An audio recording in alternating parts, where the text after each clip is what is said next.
To expenditures, we have the normal public restroom expenditures. Total so far this fiscal year is $83,000, including utilities, the attendant that's a city employee, blood insurance, property insurance, supplies. The contract for trash pickup on the beach and in the Front Beach Business District is at $61,000 compared to a budget of $80,000. The irrigation, the breach inlet sign, slightly over budget. We'll wait till the end of the year and get y'all to opine on the final overage. But not many dollars there. Spent $25,000 to True Luck Construction for curb replacement on Ocean Boulevard in the Front Beach area.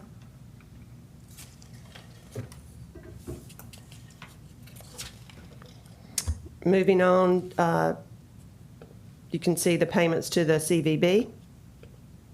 And this is a reminder that we need to pay them for the third quarter.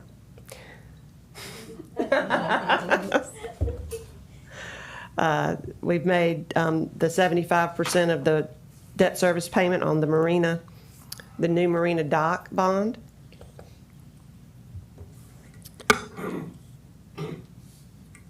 Carryover payments for 4th of July 2022. Some equipment at the rec center.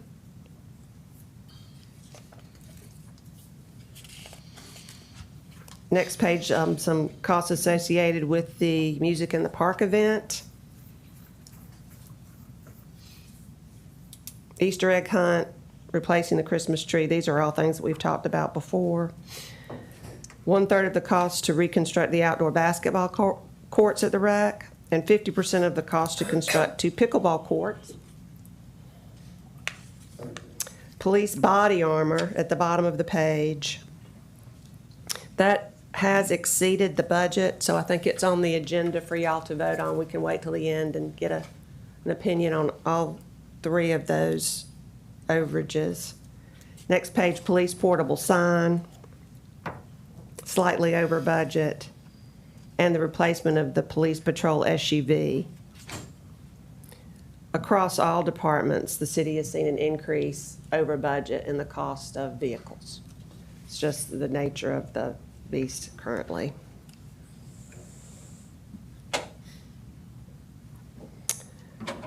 I think we did the debt service payment on the fire truck was new. And then some purchases in the fire department that were budgeted. The jet ski and trailer. Public Works, we replaced a pickup truck. Again, per the budget for FY23. And then on the last page, you can see some sponsorships that the committee has voted on and that we have paid.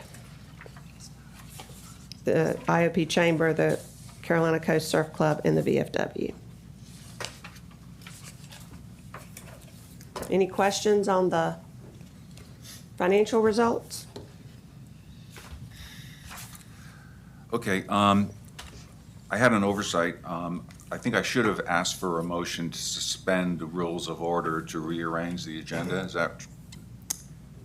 I think if you are moving items on the agenda, you could do that now. The financial statements follow the approval of the previous meeting's minutes. So I think now if there are no questions on the financial statements, you can certainly consider a motion to reorder the agenda. Right. Any questions for Debbie? Okay, then I propose a motion to suspend the rules of order to accommodate the adjustments in the agenda that I described earlier. Do I have a second? Second. Discussion? All in favor? Aye. Aye. Okay, now it's official. Okay, on old business, discussion and consideration of proposed fiscal '24 state ATAX budget for the expenditure of 65% of state accommodation tax revenues. Debbie, will Debbie be leading that discussion? Well, we have invited the folks that have received ATAX grants from the city in the past year. No, this is the budget for the 65% Oh, for the fiscal '24. I thought we were moving item C under new business to the top to handle that first. Under old business, Yes. I thought you were we're not under- tabling that. That's the Make-A-Wish. No, No. I thought you were just doing the presentations first, like ahead of everything else. That's C what I thought under too. new business. C under new business, we were moving that to the top. Okay, all right, then we'll do that then. Okay, so this discussion is an update from the fiscal '22 state accommodation grant recipients. Okay, so those folks are represented here. No particular order.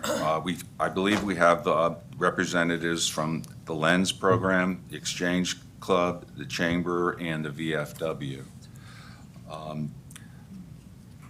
I propose we start out with the Lens presentation and give us a review of how they spent the $10,000 that was voted on by City Council. So who will, Ted, will you be presenting for Lens? I would be happy to. Ted Okay. Kinghorn, I administer the Lens program.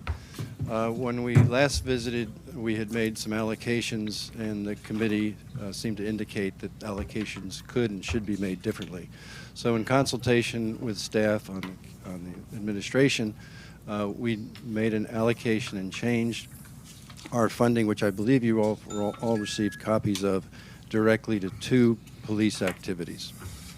And I'd be happy to take any questions. I've got a question.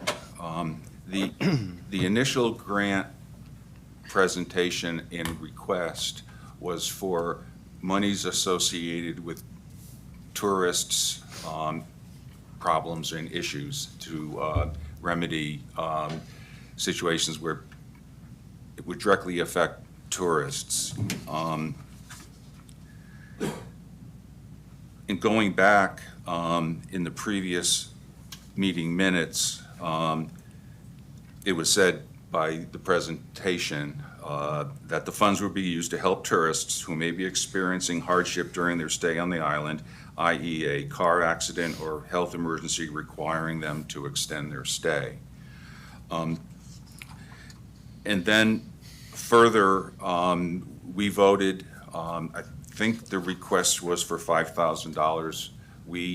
This committee recommended $2,500 for that effort, and that recommendation went to City Council, and City Council took that recommendation and passed a $10,000 grant to the Lens organization. My concern is in going back to the City Council minutes in that discussion. I'll just read. Councilmember Bogosian said the ATAX Committee had expressed concern that these monies be used towards assisting tourists only. Administrator Fregoso said the Lens program would have to provide an accounting to the ATAX Committee to ensure the funds were used only to assist tourists. So from what I can see, the feedback we've gotten is a bit different, and I'm not saying the expenditures don't qualify. I'm just saying they're different than what was originally represented, and I think that should be noted and/or discussed. Fine. Anything you have to say about that? No, 2 clarifications. When we presented that we would make those awards, which were hardship awards to non-residents, the committee indicated that they thought there could be a better allocation. So in consultation with staff, we made the allocation directly to the 2 events of the police department. In addition, we've only spent approximately half of the $10,000. We intend to make the other allocations this year to those same 2 police events. Okay. Okay. Yes, ma'am. Mr. Kinghorn, as Ray described, for the first $5,000, it was spent not on tourists. Had nothing to do with tourists or tourism. Ms. Kovalich, if you don't mind speaking into the mic. I'm sorry. Thank you. The first, we awarded you, or the council awarded you with $10,000. You indicated it would exclusively be spent on tourism. And thus far, it has not. And the police banquet at Wild Dunes, was that tourism? What the giveaway T-shirts, the other expenditures? I'm not sure if we are redefining ATAX rules of where the grants need to go. I'm fairly new, so I may misrepresent several things, but can you explain to me what tourism has to do with police banquets and giveaway T-shirts?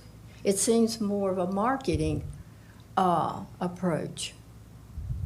I think it was council's intent when they added what the committee had recommended to be one of the founders of the Lens program, which they did in showing some support from the city. When a donor makes a contribution to a not-for-profit, they provide oftentimes a characterization of where those funds would go. And certainly with regards to these funds that are tax citizens-based funds, they can provide some direction, and we honor that. There was no specific direction, as I think you all know. There's some ambiguity in how one defines what is appropriate within ATAX. We thought the allocations that we reported to you were appropriate and certainly heartwarming and had merit. The indication was, no, you probably want to do something else.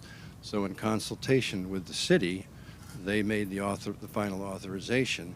It was directed that these two accounts were appropriate. If they suggest otherwise in the future, we certainly would respond to what council and the administration would like us to direct these funds to support the community, support the police department, which is our mission, and thereby be appropriate allocation within the ATAX program. So the remaining $5,000 will be spent on award banquets for police. And again, I don't understand, where does this have to do with tourism? So the two elements, to be clear, were National Night Out, which was very successful. In fact, for the first time, I believe, the police department received a national recognition and award for National Night Out. We sponsored that. For their awards ceremony, it builds morale, it builds character, a commonality within the police department, and if they go out and serve with better morale and connectiveness to the community, I think the chief would have to speak to if that's a good use of funds.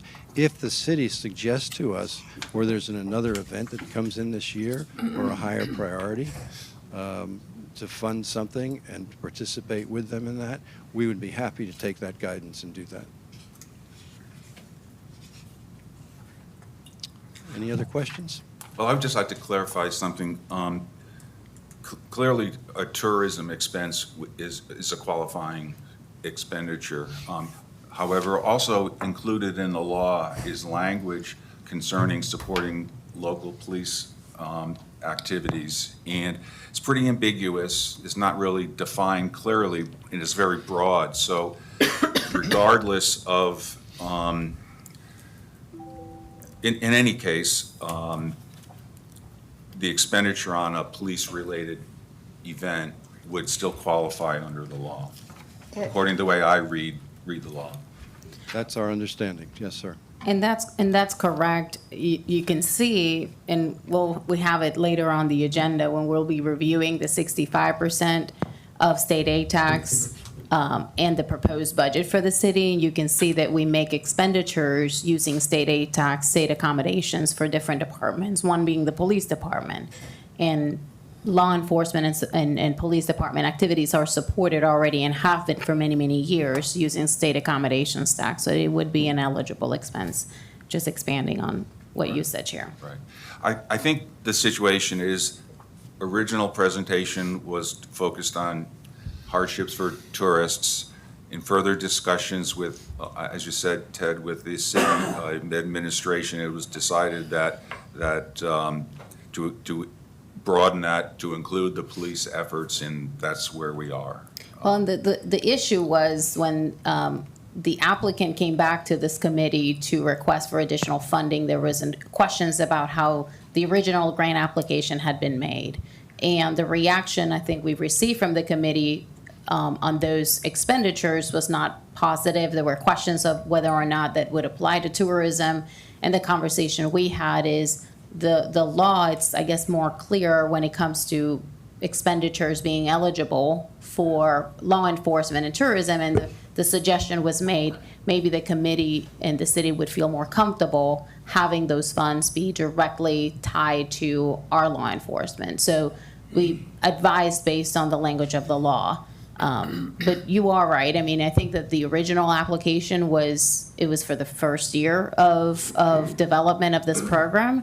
There was no history essentially to show the committee of what the funds were going to be used. So the law is broad and does define tourism-related expenditures to include not only the advertisement of tourism and promotion, but also law enforcement.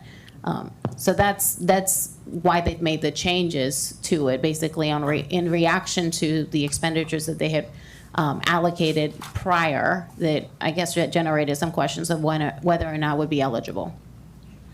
Yeah, I think the initial pass, that there were a number of expenditures that were questioned by the committee. And so I believe that request for money was at that point taken off the table. But that's past, that's time gone by. So, okay, any other questions for Ted?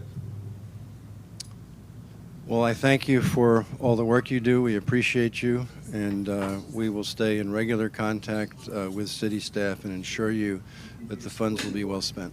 Thank you very much. Okay, thanks, Ted. You're welcome.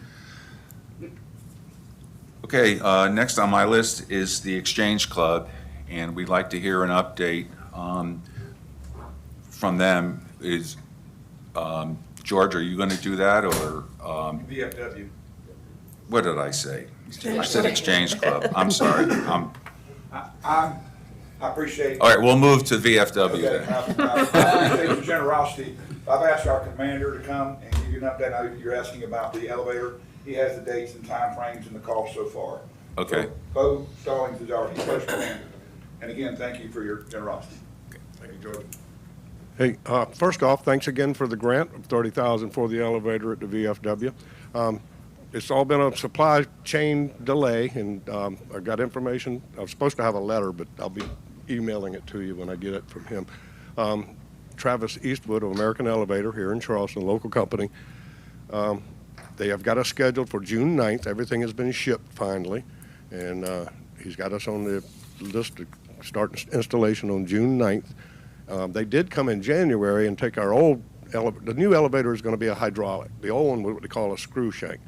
And they came in January, put a new motor, and repaired the screw shank with no charge because of the delay we've had. So I just want to let you know we have paid, $22,000, I think $357 down on it. And as soon as it's installed, we'll give them the remainder. And so everything is documented and done. But can you just get any questions? Okay, thank you, Bo. That's it. That was easy. Okay, next item is the Exchange Club. Who will be, So I had a question that we did get a grant approved, but it has not been paid yet. okay, that's for the Right. walkway? Okay. We can, I think in FY '22, there was a $15,000 grant. Oh, that's for the VFW. You're correct. I was making sure everybody was still awake. Yes, we have received the invoice from them. We'll be issuing Okay. payment for the grant that had been approved by council earlier this year. okay, thanks, Kitty. Last item is the Chamber of Commerce. This committee or the city council awarded a $10,000 grant to the chamber with the task of establishing and creating their social media presence. And Ryan, are you going to be here to present for the chamber? Yeah, perfect. Okay.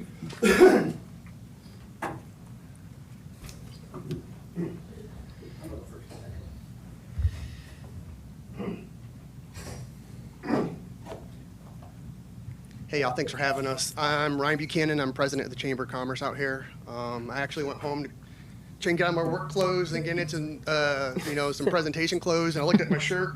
The shirt it says, "Why leave the beach?" And that's really what the Chamber's all about, is why leave the beach. We really wanted to make the island experiential. We want to have that virtual welcome center, per se. And basically, with your guys' help, we're able to go through and develop our webpage. And I'm not sure if y'all have had the opportunity to discover it yet, but it's IOP Chamber. And it really is, we want to be the one place where visitors, residents, and guests can go to figure out what's going on in the island, whether it's events, whether it's restaurants, whether it's homes that are for rent.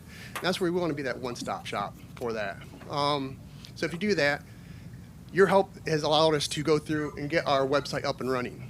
Not only that, but we've been able to go through and develop our social media presence. We have Discover IOP, which goes through and lists island events. And we've partnered with the city regularly to try to pull in information from them about events that are going on, whether it is events at the rec center, whether it's events with the front beach. But we help promote that and try to get the information out to the residents and our businesses, and we work in conjunction together. And the city's been really helpful with that and getting information back and forth and able to get that outlet. As for our social media presence, it really has been blowing up, and we've been answering a lot of questions from visitors. Like, where can we get a beach wheelchair? Where can we golf? What are the rules for the beaches? And we're trying to partner and try to develop right now a FAQ section for our website.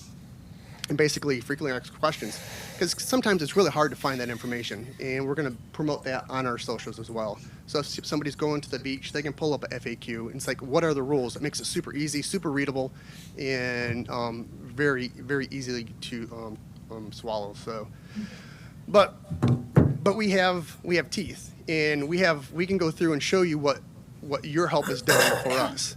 Pete's going to go through and talk about our social media presence, and we have the numbers to show it, where all the information is coming from. So I want to introduce you to Pete. Pete's with Port City, and he runs all our socials. What's up, everybody? Yes, I am Pete, also known as Port City Pete. This is my first time doing one of these, so I'm just going to kind of gauge the room in. But yeah, so I am the lead account executive and lead project manager with Port City Media. As you can see, I had a presentation. Amy, thank you so much. You're awesome, wonderful. She's going to get that set up. But actually, kind of segueing off of what Ryan just said, I'm going to actually audible my plan and flip it on its head, because what Ryan touched on about the website that was built, it's beautiful. Blue Ion was the developers for this website. They did a great job. And we have been working in conjunction in the last couple months to try to get this virtual visitor center, kind of figure out, how do we do this? How do we, if you go to a beach, you've never been there before, do you know what the parking rules are? Do you know what the beach laws are? Do you know what your regulations are on whether or not you can have a wheelchair? Can you have your dog on the beach? There's a lot of questions for someone who's never been to this place before. How do we get them that information easily accessible and in their hand? Well, we came up with this idea to do a island sort of is everyone familiar with QR codes nowadays? Everyone's kind of familiar with QR codes? Great. So it's a QR initiative that we came up with, and going along the lines of our brand, which is Discover IOP, we decided to create one of these new link trees.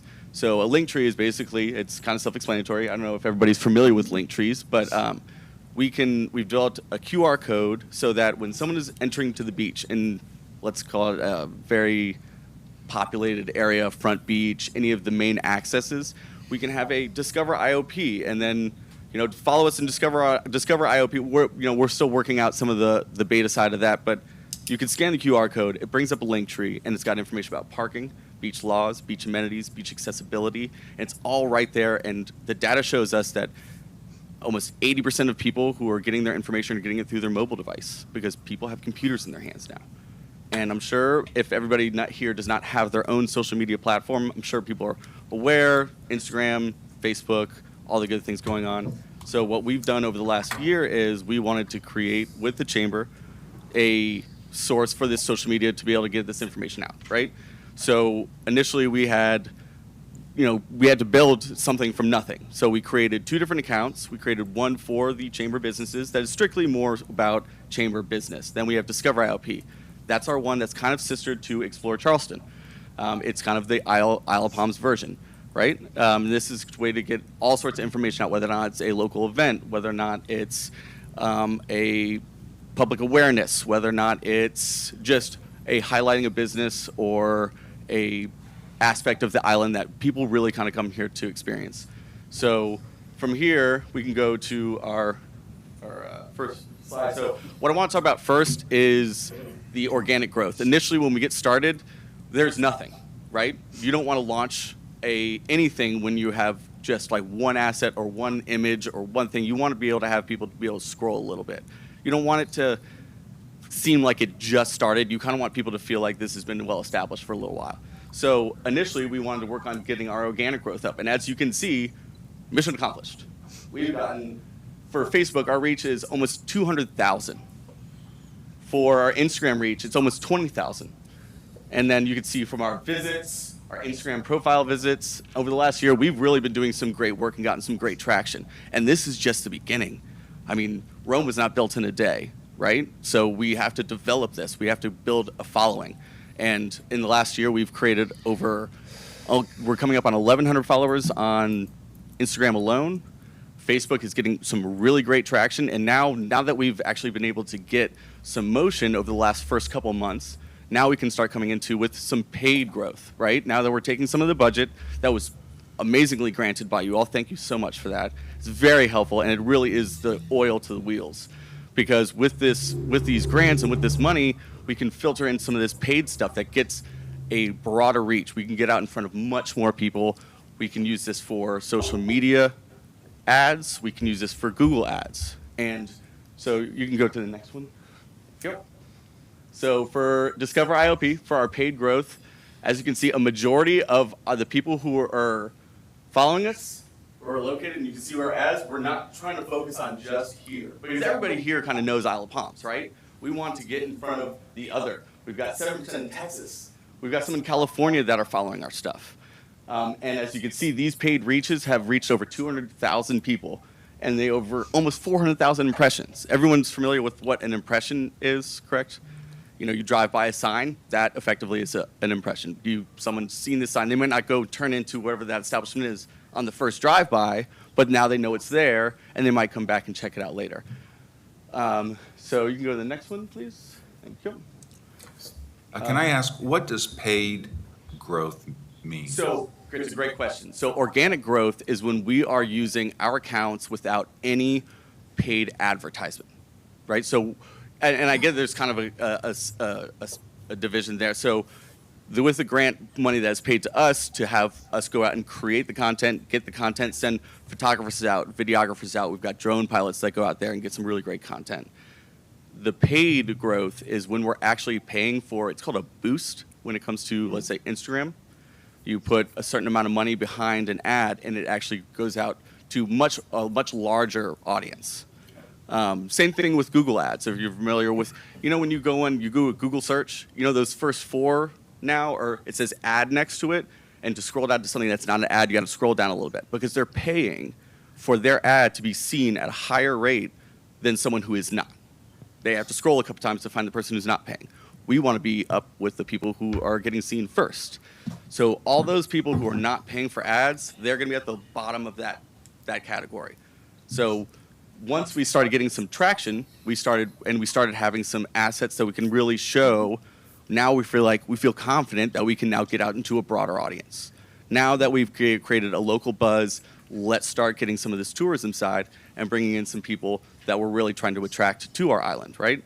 So that's when we started paying with our budget. We took some of basically what my team does. We cut some of that out to help pay to get to a broader audience. It took a lot of of figuring out how we can work this in without having to come back and ask for more money to do so. But it's working.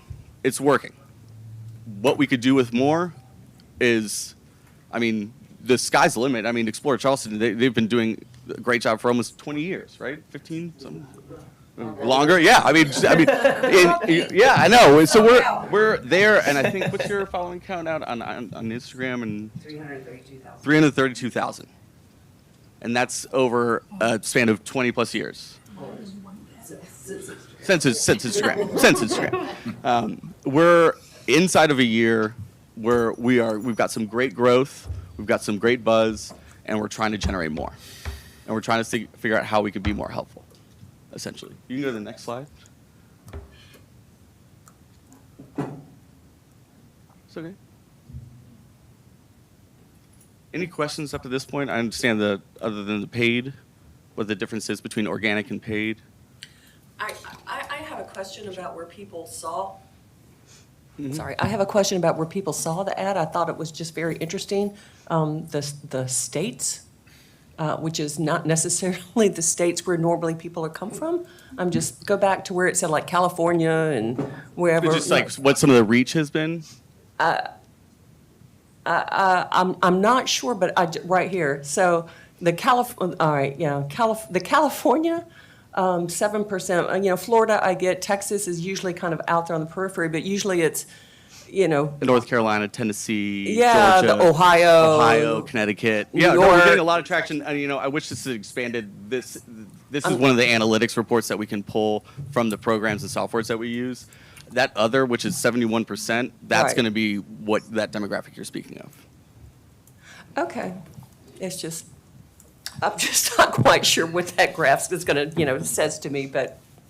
Well, what it's saying is what we're doing here in a small little footprint out here in Iowa, we have a really big reach in what we're promoting. And whether it's, whether it depends on which hashtags we're using and which profile we're doing. Whether maybe somebody's just on their Instagram and they're following, beaches or dog-friendly beaches or whatever. And people are grabbing that. So it doesn't necessarily target it. It's just it's something that we posted is interesting enough to somebody wherever they're located. It's coming across people's feeds in other states. Essentially, is what's happening, and we've targeted a lot of it locally. We've targeted a lot of it in this general area, and then we've targeted some to a broader audience. So you picked the California, Florida, Texas, just to kind of highlight, We expand the reach for these. You can have the reach to, you can set it to a 2-mile radius. You can set it to the entire country. Okay. And so we do a little bit of both. So you picked just to show the diversity of how far Correct. off. I see. And you also have people coming in to visit here that are coming from California that are now following our social media. And they continue to follow our social media, and it's getting logged into the insights that are in these analytic reports. So this is just to kind of show how some of this grant money is being used on a social media platform to try to extend to broaden and give Isle of Palms its own identity. And that's when we came up with, at the beginning, our tagline, Discover IOP. You've got Explore Charleston, now we've got Discover IOP. If you want to one of the things I want to speak to is about the different demographics. Actually, we can work with this. This works. So this kind of shows some of the overall growth that we've been going. So as you can see, early on when we were just working on some of the organic stuff, we started getting there's not a lot of traction when you've got nothing. You really have to work to try to get some sort of traction going initially. So one of what we did with that essentially was try to figure out what kind of events are going on that we can really highlight for the island, what kind of assets, what kind of things that really embody Isle of Palms. And as you can see, the growth has just continued to climb. You want to go next? And then this is what I was speaking on in the beginning, which is why I said I kind of flipped it, which kind of got me out of order here. But this is your link tree. So again, one of the goals is from building the website is to drive traffic to the website. That's where we're housing all these businesses. You're able to access all of these businesses through the Chamber website. One of the biggest goals for social media was to draw traffic to this new website. So this is kind of a Trojan horse in a way. This is extremely valuable, resourceful information for people who are visiting this island. It's readily available, but it also drives people to the website, which is our whole point of creating this, to get more businesses involved. So this way, you can pull this up, takes you to beach amenities, and then boom, you can get all the different beach amenities. You have access to that. You have information on how to get these kind of things. And then you can go down for the parking. I mean, it's not going to be too much of focus, but like where can you park? Where is it metered? Where is it free? Where is it one way? All good stuff for someone to know if they're coming here to visit and tour on Isle of Palms. But that's basically what we've been working on for coming up on a year now. We've been really trying to express our efforts on trying to create a place for people who are in this day and age of social media to try to find a way to reach that demographic. That is, it is what it is at this point in terms of how people are getting their information. Most people are getting their information through social media networks. So we want to be part of that. Basically, and that's what it was. I mean, basically, you asked, our application was for website and social media presence. And that's basically what we've done with it, the money. And we're able to go through and not only, put it, we've been able to elevate the Isle of Palms, and really guide the type of guests and tourists that we have coming to the island. I believe, if my memory serves me right, when y'all applied, and it was definitely for website development, I think we had some concerns as that was a fixed asset, some kind of investment initiative against that asset, and that it would be better served for you to alter your application to focus on promoting tourism through social media and the efforts of paid marketing.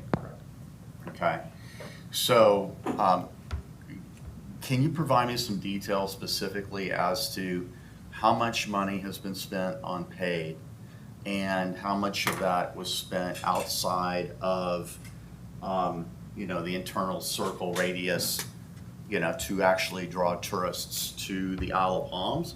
And do you have any examples of the creative that was used in order to do so?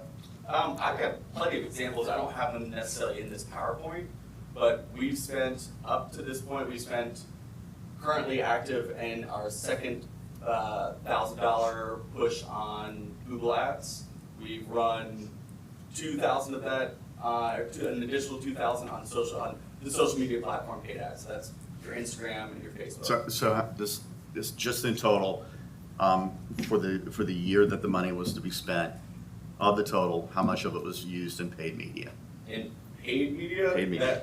And I just want to distinguish between the payment to us as a media agency and the money that we're using to pay for additional growth.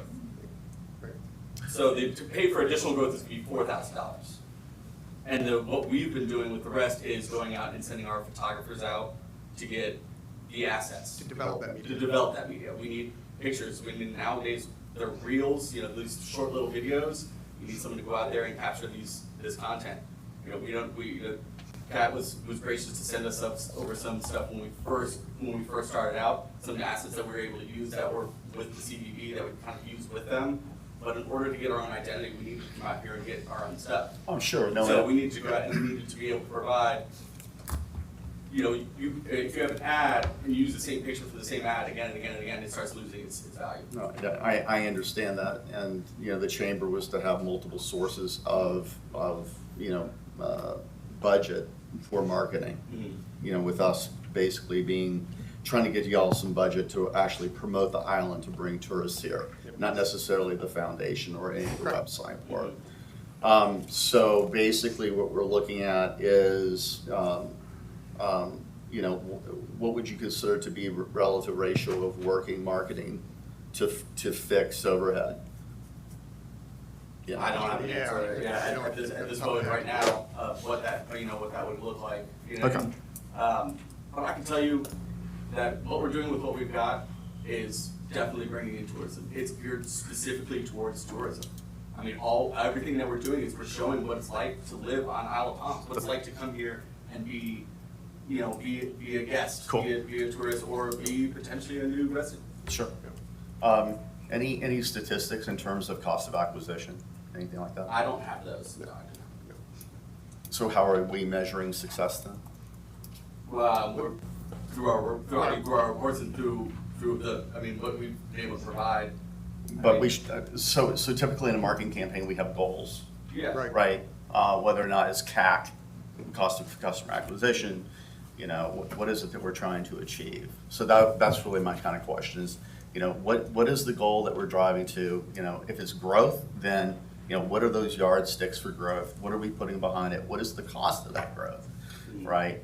And are we using that money most efficiently? I mean, the chamber works in two different ways. Number one, in its primary, or at least the majority of Chamber of Commerce's are basically to support businesses, right?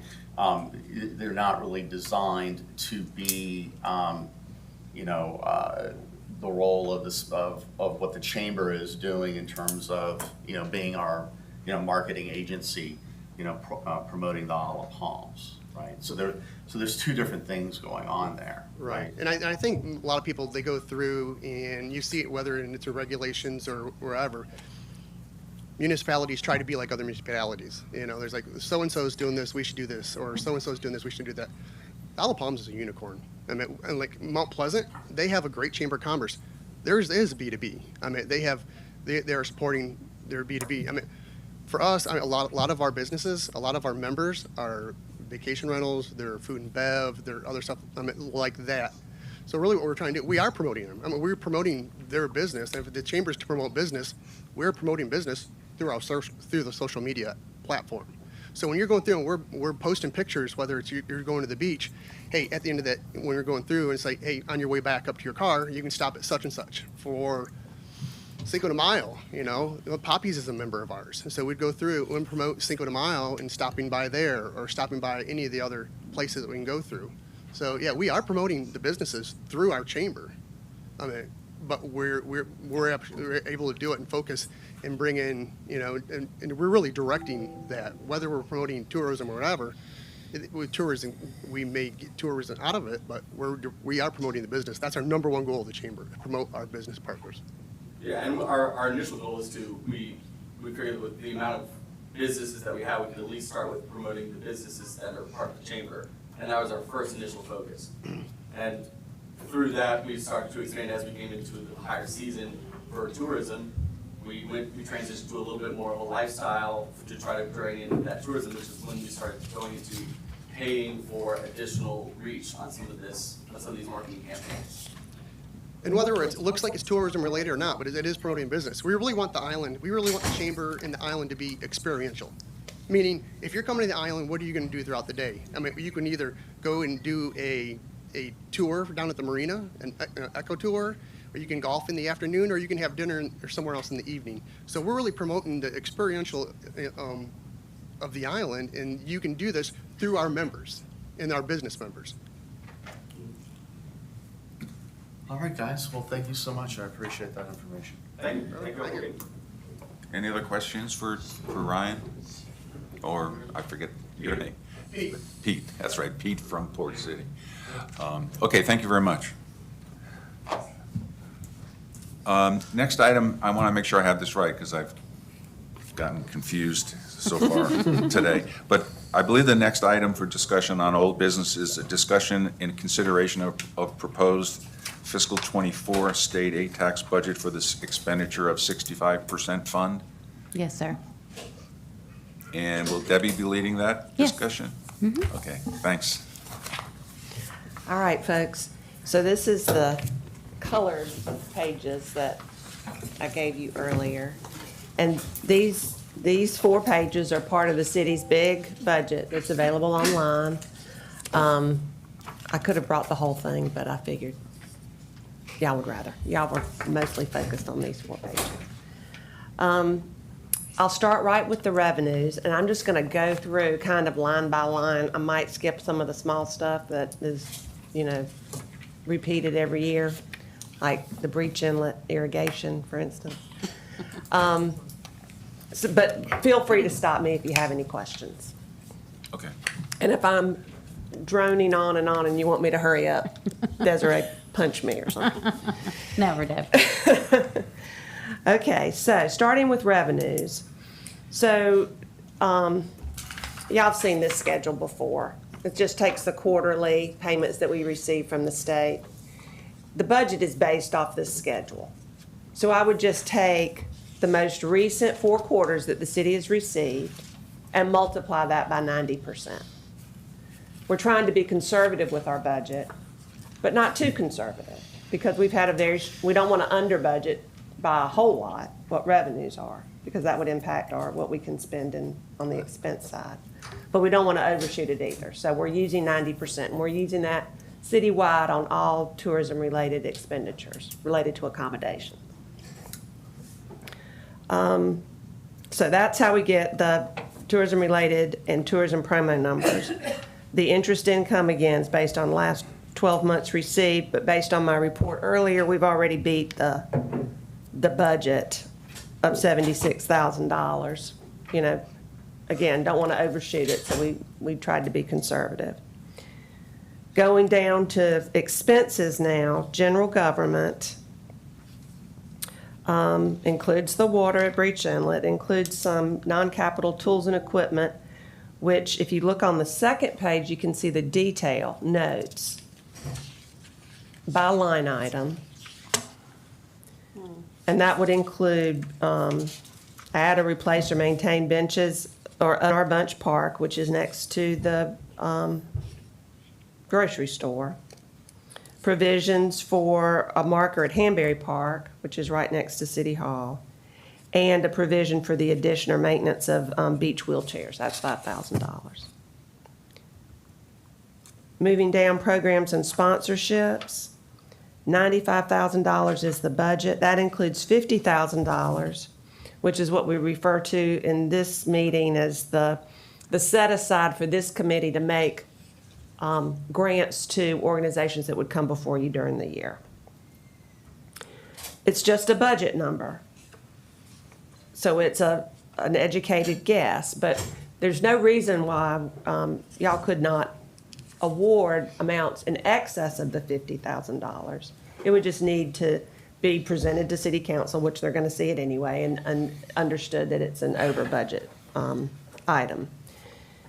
It also includes $45,000, which is for the 4th of July fireworks show.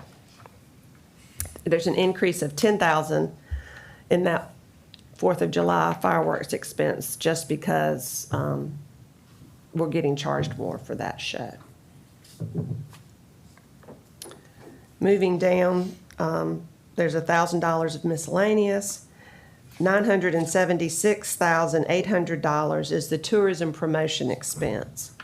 You get to that number by taking, if you look up, the tourism promotion revenue of $982 would normally go 100% to the CVB, but we're holding back $21,000 of that at the city level to pay a portion of the tourism and social media coordinators' salary. And then you add $15,000 for the city's T-shirt program, and that's how you get to the $976,800 tourism promotion expense.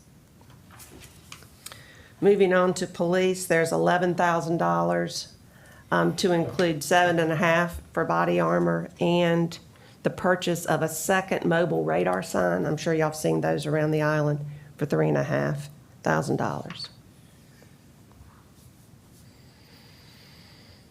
And then $53,600 in police under capital outlay, and that includes a pickup truck and an in-car radio for the new code enforcement officer. So this budget includes a second code enforcement officer. This is his vehicle and radio.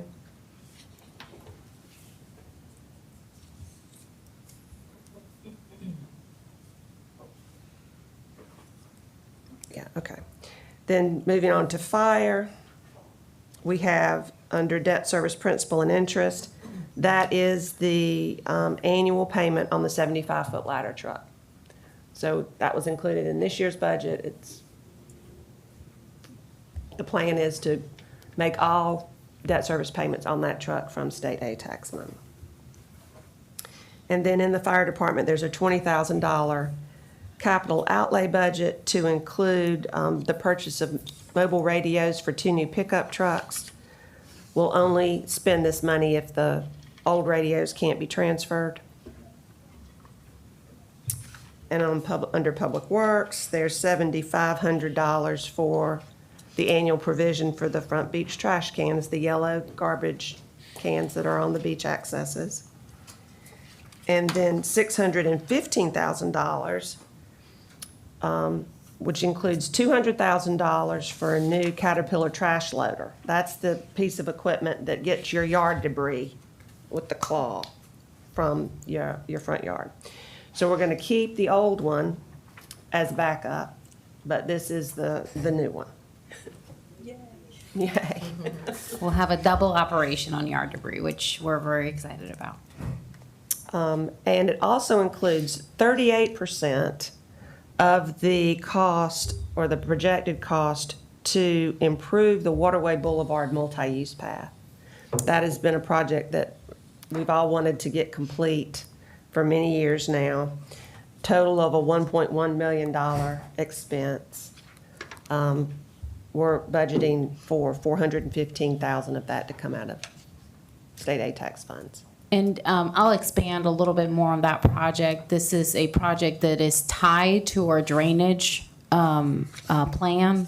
And the idea is to not only fix the existing multi-use path, but elevate it in areas where it's low, so that it could serve as a barrier to protect the tidal influence of water into the internal basin on the island. So this is a project that we've been working on for several years with Thomas and Hutton, who's our drainage engineer. We have submitted a grant application to the FEMA Hazard Mitigation Grant Program to fully fund this project. We won't know if we are successful in receiving that grant until earlier next year. We are including the expense of the project in this budget in the event that we are not successful at getting the grant, that we are able to start working on it on our own. I think that the city wants to move forward with this project, whether it receives grant funding or not. So this is only as needed if again, we're not successful at securing that $1.1 million grant. But that would include improvements to the entire multi-use path between 41st and 21st. And it's being paid by a combination of tourism funds, so only 38% would come out of state ATAX. Okay, moving on to recreation. The capital outlay budget of $135,000 would include $20,000 for playground equipment and scoreboards as needed, replacement of the dog park fence and equipment for $60,000, and $55,000, which would be 1/3 of the cost, to construct an outdoor fitness court.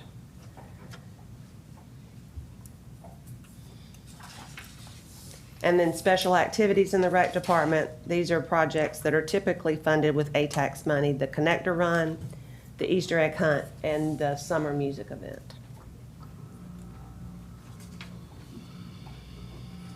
Then we're into the front beach and front beach restrooms, so there'd be the costs associated with running those restrooms, including the contracts for the cleaning and the beach trash cans.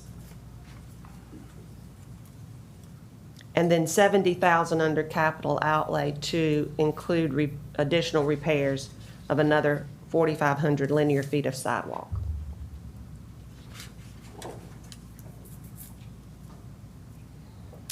So the only other thing left is the transfers out of state ATAX into other city funds. That total is $1,358,000. It includes the $21,000 from the CVB's chunk for the Public Relations and Tourism Coordinator, 2 firefighters. That's something we've been doing for many years now. 3 new paramedics, which I'm sure y'all have heard that the city is adding a paramedic unit to our fire department. That's included in the budget. That's 6 additional firefighter paramedics.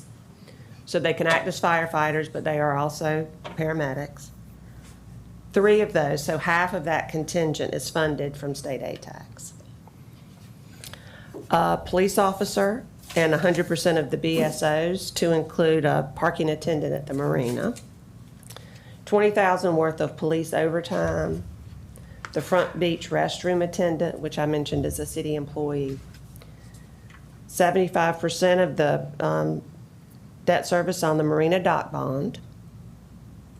$50,000 of marina maintenance, and then sponsorship of the beach run, which is run out of a rec department building fund of $3,000.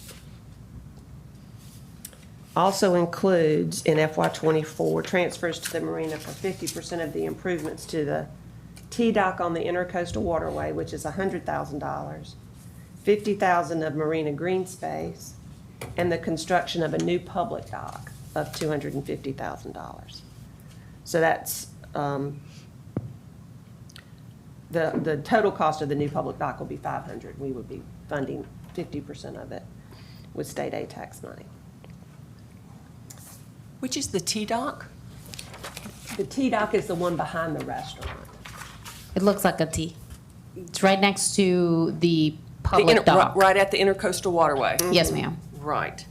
And that dock is currently leased, half of it to the restaurant, the marina restaurant, and the other half to the marina operations. Who paid for the new security cameras on that dock? There are security, it would be the marina operator. We have cameras, the city has cameras in the public dock. Not on the public dock, but on the other one. It would be Interesting, okay. the marina operator. We have cameras on the public dock and in the parking lot. Okay. Any other questions for Debbie? Okay, well, thank you, Debbie. We do need a motion to recommend or approve the proposed budget. Council will be considering second reading on this budget at their next meeting on Tuesday. Okay, I make a motion that we approve the budget as presented. Second. Discussion? All in favor? Aye. All opposed? Okay, Thank you. Thank you. next item. I think I have this right. A consideration of application from, this is going into new business, from Media Services Incorporated for state accommodations grant funding for the Isle of Palms magazine in the amount of $50,000 for fiscal '24. So this is an item, if I may. You all recall that this year we started treating the grant applications differently rather than throughout the year in a rolling basis. They would all be submitted to the city earlier this year at the same time. They would be presented to the committee and then a recommendation would be made. Media Services, Inc. did submit their application prior to the deadline. They sent it to me. For some reason, it went to my junk folder. So that was a reason why it was not presented with the other two from the VFW and Make-A-Wish Foundation, who you heard from earlier a couple of months ago. So they reached out asking for feedback, and my fault. It was my bad.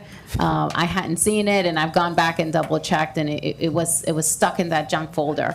So we're bringing it forward for you all to hear from them, consider the application since they did submit it within the time frame that we had established for that process.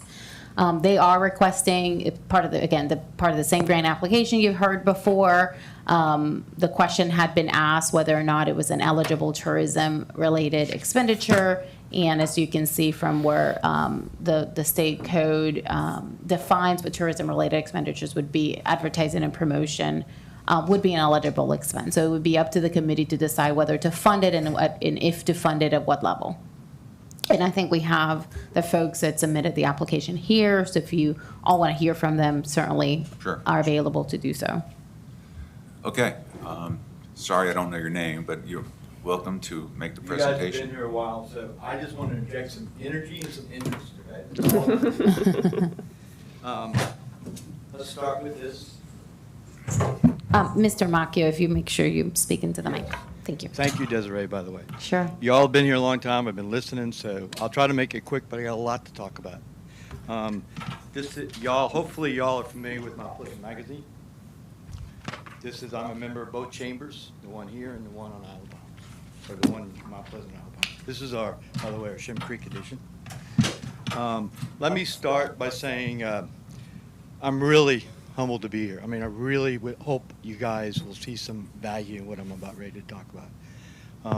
My name is Bill Mashie. I lived on the island with my son, 1982 to 1988. I happened to be a single dad, and it was really cool because I felt he was safe when he was here, because that's before the Isle of Palms connected, as you all know.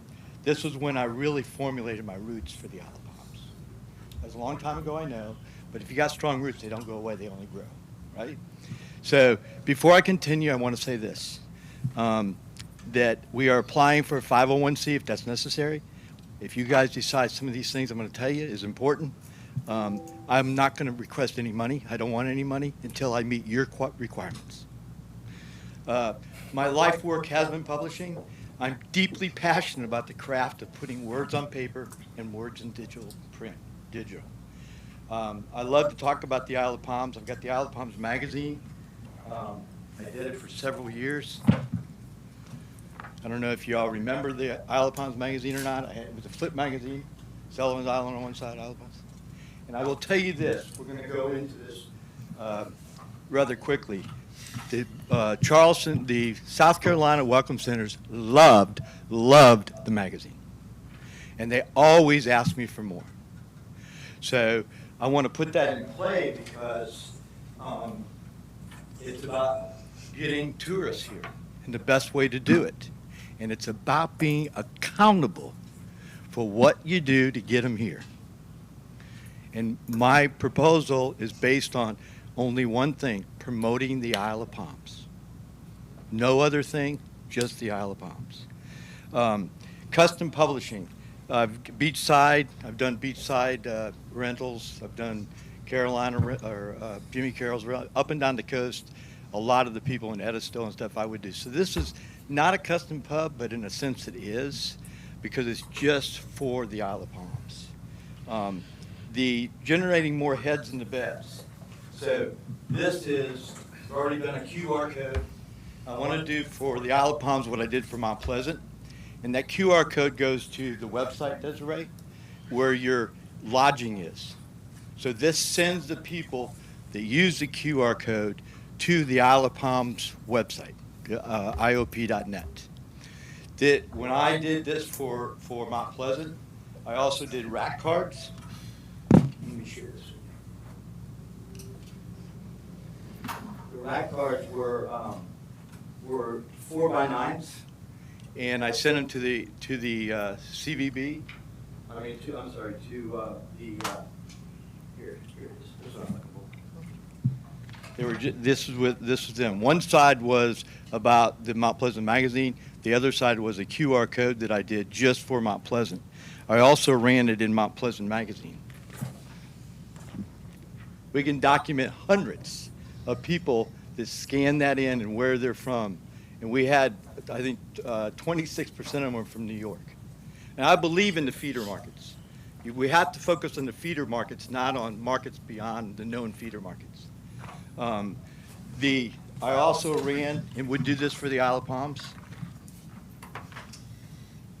This is Southern Living. This is not an ad with multiple people in it. It's an ad for Isle of Palms. The one I did here was for my magazines. And there was a QR code for, I also published Charleston Women magazine. And they could scan it to get a subscription. What people don't realize is, once you have, in my opinion anyway, I'm excited, sorry you guys. What people don't realize is, it's not just a magazine. It's a call to action. So if we put a form on isleofpalms.net website that people could order the magazine, we could mail it out. We'll do that. But that's a call to action. If you supplied multiple copies of the Isle of Palms magazine to Sandy at Isle Realty or to Michael at Carroll Realty, and they could put it on their websites for a call to action. So you're going to give the people something before they give you anything. It's a really good way to handle it, I think, anyway. The welcome centers. So for decades, I've been sending Mount Pleasant magazine to the welcome centers. It leads right from the printer to each welcome center. I plan to do the same thing with the Isle of Palms magazine. Now, it gets better, y'all. Does anybody in the committee know what geofencing is about? Have you ever heard geofencing? So I'm going to geofence on behalf of the Isle of Palms every welcome center in the state. So they got the magazine in there. And then as people drive up to the welcome center, they're going to get geofenced to get the digital magazine they can read. Give you an example of what I do with geofencing. It's really cool. This right here. Guess what I geofenced? Both sides of the creek. So I geofenced both sides of the creek so people could read the digital version of this magazine. Now, if they're on the creek eating dinner, having a drink or whatever, and they get an ad on one of their apps or wherever, they're going to open it up and look at it, and they're going to flip through the pages. Isn't this exciting a little bit? Okay, so the Welcome Center in Hendersonville Airport.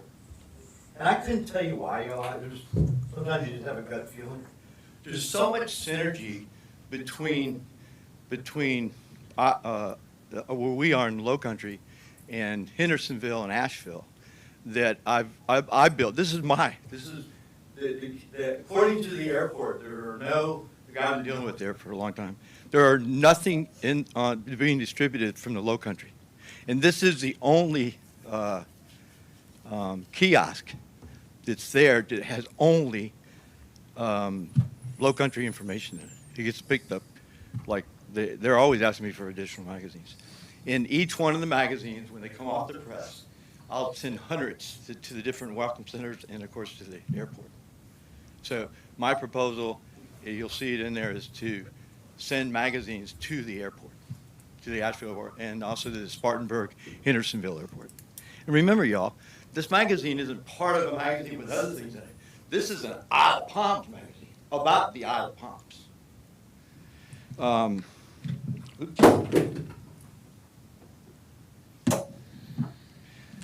wanted to also mention, I already mentioned the geofencing, and I already mentioned the Southern Living stuff. I believe in accountability. I believe in getting excited. I believe in believing what you do. You guys can see that's what I do. I love what I do. And it's cool when you get a little older and still love the hell out of it. You know what I mean? But you know, like I said, I'd like to do this for y'all. And I feel it's a privilege if I did. And I can document as much as possible. You know, when people start talking about heads in the beds and stuff, it's hard to take the 14 million people that might come through the welcome centers in a year or more, and it's hard to say how many. But when it's Park and Recreation, and it's attached to the form that you have in there, when I called them, they gave me their latest report, which is of 2021, and 42% of everybody that comes through the welcome centers come to the beaches. That's what they said on that report. And the other thing is, I thought this was really cool. As a publisher, and I just was so taken by this. So Joyce, 10 years ago or so, she's the head of the Augusta Welcome Center, and she's the one that okays and gives the blessings to put them in. And so she, years ago, said, yeah, you can put Mount Pleasant magazine in there, Dad. We love it, Dad. I said, Joyce, I don't want to look a gift horse in the mouth, but why? Everybody wants to be in the welcome centers. Why did you choose us? She goes, Bill, when people come through here, the most popular area is the area you represent. She said, plus, I asked the people that run and work at the welcome centers to read your magazines because we get so many questions about where you live and where you are. By reading the magazine, they can answer the questions better. I was so taken by it. I know it's silly maybe, but I love doing this. And for somebody to around the state to be reading the magazine, I told her I felt like the Walmart welcomer, you know, when they come into Walmarts for the state of South Carolina.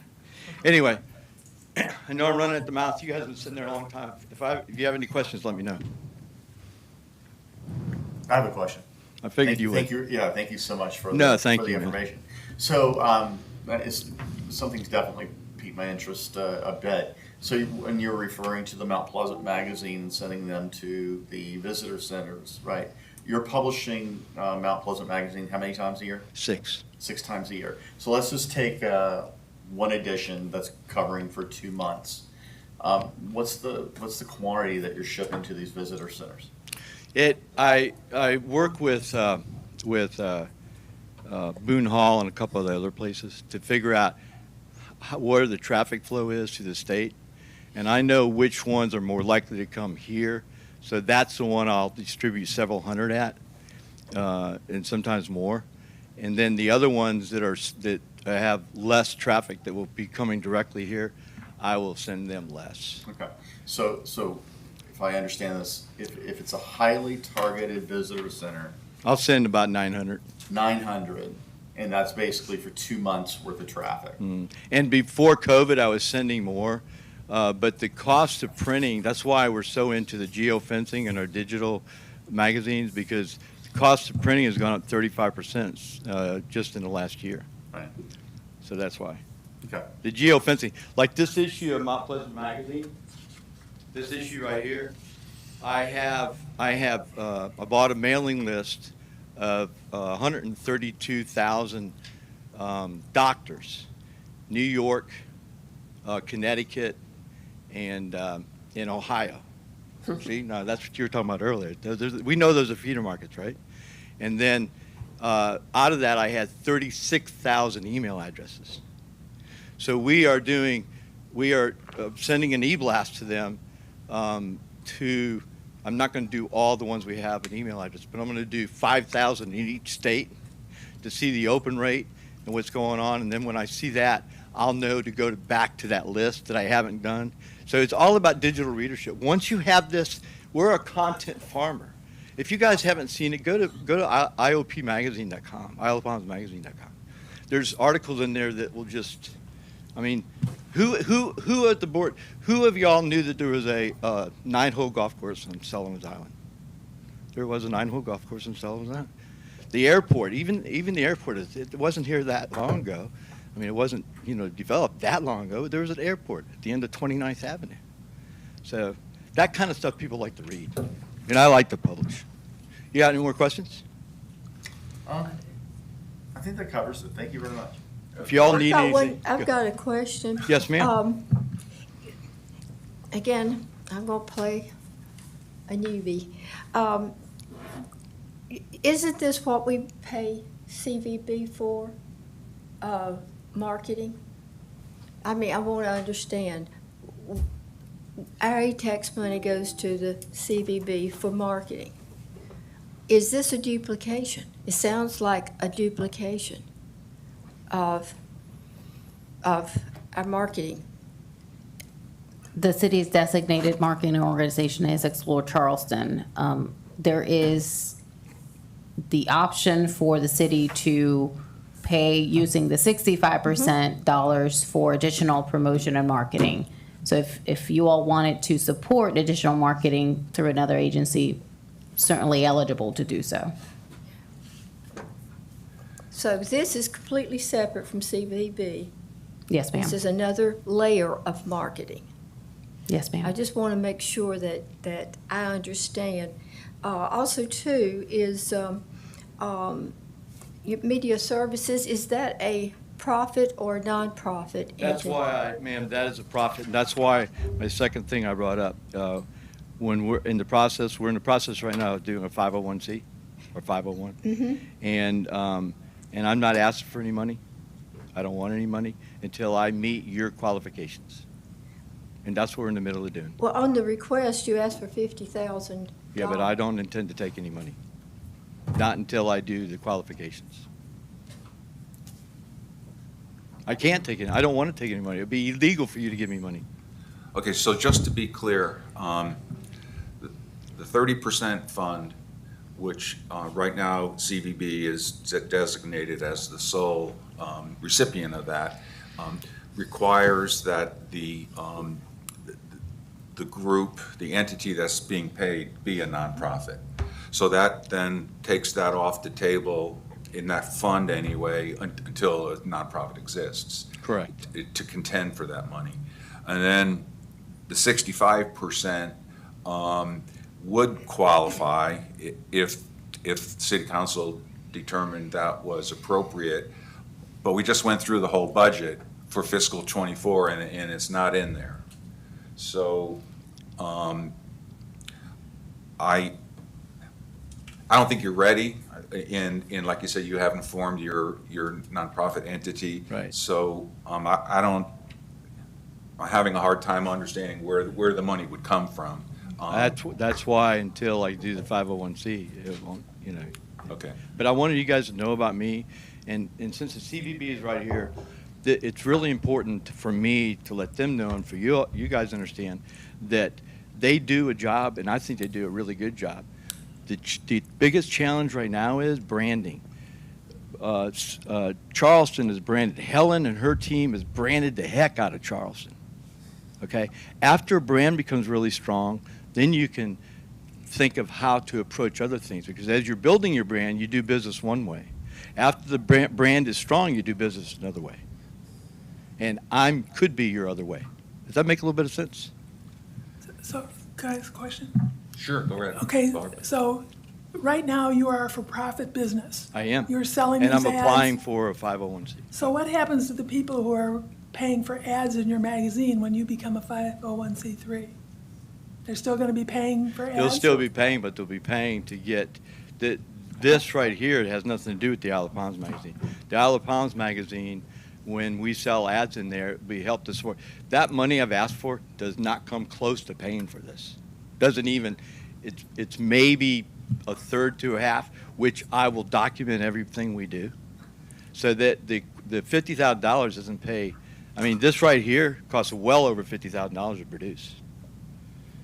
So I want to do it. Sure, though. but you're taking in money. Obviously, is this your charity for life, or are you a paid employee?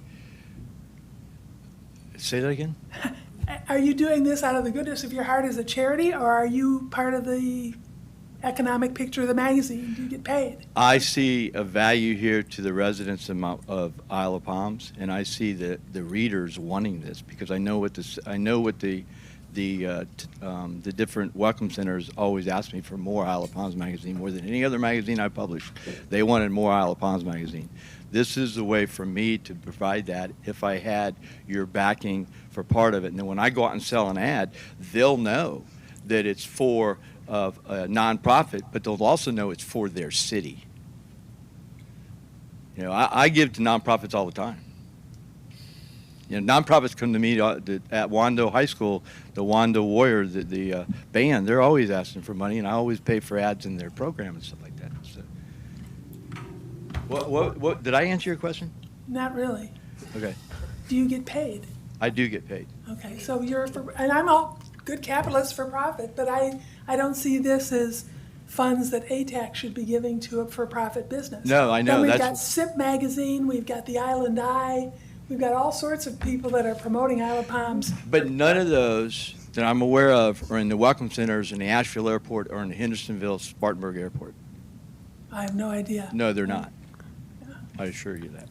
Promoting Isle of Palms is wonderful, but just as an aside, last weekend, as we were driving off Isle of Palms, I counted 400 cars on the connector between Isle of Palms, between the bridge and 17. My effort. I don't know that we need a lot of more No, I agree, promotion. but you do need a certain amount of revenue to keep taxes down, and part of my property taxes and part of my strategy is to start the biggest part of this effort from October 1st to April 1st.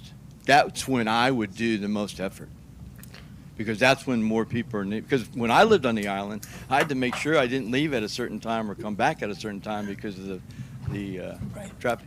Mr. Chair, if I may, I don't think that this application meets the requirements to receive ATAX grant because they need to be a nonprofit organization. I think a recommendation would be for them to, once they are, they become a 501c3, they can certainly reapply for next year and come before the committee and make another presentation.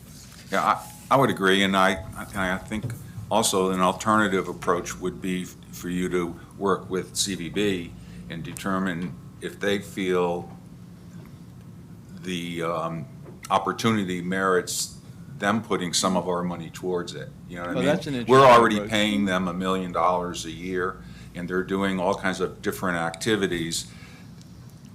I see no reason why they couldn't consider your publication as You an think Helen, option. excuse me, sir, you think Helen would be receptive to a dialogue like that? Sure. Go ahead, Lori. We're always open to conversation. I think it'd be good PR for the CVB, and I think it'd be fun as heck for me. Okay. Desiree, thank you. You're okay? welcome, sir. And y'all, Desiree has my card, my information. If y'all need anything or have a question, I'd be happy to answer.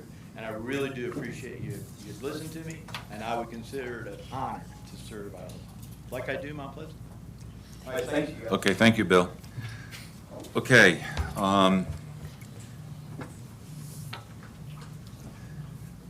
Next item is our discussion, well, two-part presentation. One is the update on IOP-specific tourism promotion and advertising efforts, and then secondly, a discussion and consideration of the proposed fiscal '24 budget from CVB for the 30% fund. Am I limited to only 3 minutes? That's what it says. Sure, talk fast. Thank y'all so much. Great to be with y'all today. So, a couple of things.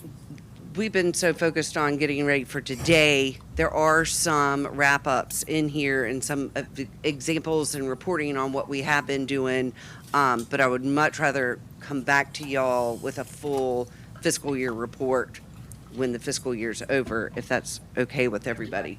But let's talk about the new year and reflect a little bit on what we've been doing and what we've heard from y'all. So y'all have our spreadsheet. I'm going to go through it starting from the top. And I do hope that you notice that one of the differences in this new year proposed budget from the current year we're in is a pullback on print and more of an emphasis on digital and those advertising platforms that are done by IP address that we can track, so we can continue to bring back more of measurable values to y'all. So starting with the Turk submission form, so this is what we are required to print by to submit by the state. So this is how we have broken up this budget that's in front of y'all. Is everybody good with this? So on the far right is what we'll be going through for the new year. Yes, sir. Just so I'm clear, the report I have, I guess, what's the right total number? That says 1,151,000. Yes. This says 1,130. Yes, I was going to review that. Okay. This is based on after my mistake from our meeting yesterday. I have updated this. So y'all do, and that was the very first item. So if everybody's good with this, I will start with the changes and why this is a little bit different than what you see. So the very first item is website development, the IOP specific site. In front of y'all, it is a cost of $30,000, and I apologize, it should be $7,500. The $30,000 was for the year that we're in now to redo that site, and the $7,500 is the maintenance. So the 37,000 should be 7,500? Yes, sir. And thank you for catching that for me. So this is specifically the page that refers to. And this is the page that we opened up to non-members. So any business on the island could fill out the Google form and we automatically put their information on this page. So that is definitely a 180 from where we had been going, where we were members only. But now for this Isle of Palm section, we list any one that submits their information. And so that, for the new fiscal year, what's reflected is going into maintenance mode of the site and the ability to add new businesses or anyone else that wants to be on this page.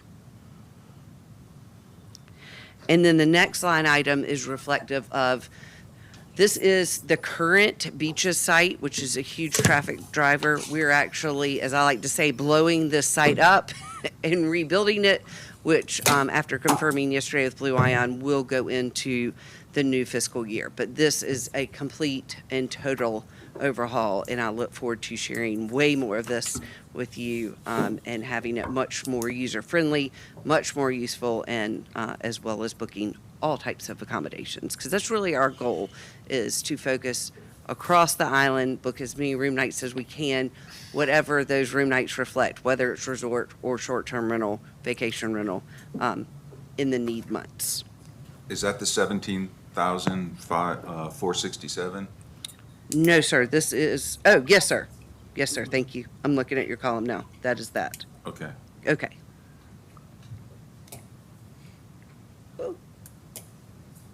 Okay, so let's talk about one of our biggest buckets, and that is our streaming commercials. So we use streaming because it's trackable, that's done by your IP address, unlike traditional broadcasts where you don't know if anyone saw your ad at all, and you couldn't pick what households to deliver that to. With the use of streaming in Sinclair, which have now added for the new year, Hulu, which we didn't have before, Netflix, Paramount, ESPN, all of those streaming services are now opening up to third-party commercials. So our reach for streaming will grow even more in the new year. I've showed y'all our dashboard before, but I just want to again show you on the right. We can track reach, frequency, zip codes, and we can segment these households. So we can segment them by household income. We do drive market in addition to our direct fly markets. And we also make sure that we do not have the ads that are skippable, which drives me nuts when I'm watching. But when I'm paying, I want everyone to be forced to see our ad. And we work locally with Sinclair Broadcasting, whose general manager is actually a resident of the Isle of Palms. So we're doing a good job there, I believe. Then let's talk a little bit about our VRBO campaign, which I had presented the first 6 weeks on, and this is part of my update, is after discussing with y'all, we decided to put some more money into VRBO to finish out the year. And to date, we have booked over $3 million in gross revenue to homeowners that are renting out their places on the Isle of Palms. This campaign is Isle of Palms specific. There's no one else benefiting from this but your short-term rental owners. We'd like to move into doing this for the 9 months of the year, that October to March, where through Debbie's report, we see that your ATAX returns were much lower. It's a lot slower around here, but if we can help, we'd love to drive some more traffic through this VRBO campaign. And again, because it's owned by Expedia, they have the wonderful ability to do some of the best reporting I've seen in this space. So we can see the travel window, and this is for that second run of the campaign we did. So you can see the travel window, how long the trip was, the person count. We did change, and Chaz, this is one of the things we talked about, was changing up the imagery. We did put more family imagery to it. I think there's still ways to change it, again, in the new fiscal year, but you can see the person count, and the type of listing, so house, condo, villa, and then you can see the top performers. So at the very tip top, that is an average daily rate of $5,000 a night for that booking. So I feel like we are generating that higher net worth visitor that you're looking for, and the room nights booked. I mean, we've got one topping out at $39 for that time period. And so just to review how they do this, because I know it gets confusing, is they track the IP address. So once that IP address is served our Isle of Palms ad, they continue tracking that address for 30 days, and they know whether that address booked a VRBO on Isle of Palms. So does that make sense to everybody? Okay, that is some great technology. I love it. It's Big Brother, but I love it for this. And then we are keeping some other digital in the form of our social platforms, and the Knot, which is completely digital now. But you can see that list of print titles is much smaller than the one that we brought to y'all last year. Really driving in on those markets that we think can serve y'all the best. And these are national runs. But you can see there's also a little bit more of a regional focus. So does that kind of place some emphasis around what we've been talking about for the past 9 months? Does that help? Everybody seeing a little bit the strategy change? Okay. And then we move down to market support, research, data, content. So in working with the town, we are looking at we've got our additional research, which is TravelClick and Smith Travel, and several other ways that we are able to keep an eye on what's going on the island. And then working with the town on a new management plan, community enrichment program is what I think we landed on. And then also looking at helping the town fund a walkability study. Yes. Will you go back to what David's doing with the tourism management plan? Desiree, do you want to speak on that? Sure. So this came as a result of some meetings that the mayor and Helen, Ms. Hill, myself, and certainly council as a whole, as how do we leverage the resources from the CVB in developing a comprehensive tourism management plan? We know we are a tourist destination. We're also a community for full-time residents. And when you see a lot of the major issues that we're dealing with, it's always how to balance that dual role of our community. And the idea was recommended by folks that have gone through this process. The city of Charleston is currently going through a review. I can send you all their document so you can see how comprehensive it is. That really gets people thinking into a solution-oriented perspective. Try to identify the issues that we're grappling with, and bring to the table the stakeholders and the partners that we need to make actionable solutions and actionable items to just managing tourism on the island. We've never done one before. I think it's going to be a very interesting process. It's highly engaging with the community.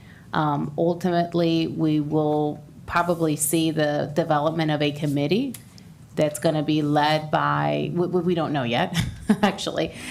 Council has had some very high-level conversations about it, but it's going to be inclusive of council members, inclusive of members of this committee, hopefully, members of the community, our business community. We're looking at maybe a group of 20 to 30 people to make sure that everybody's being well represented.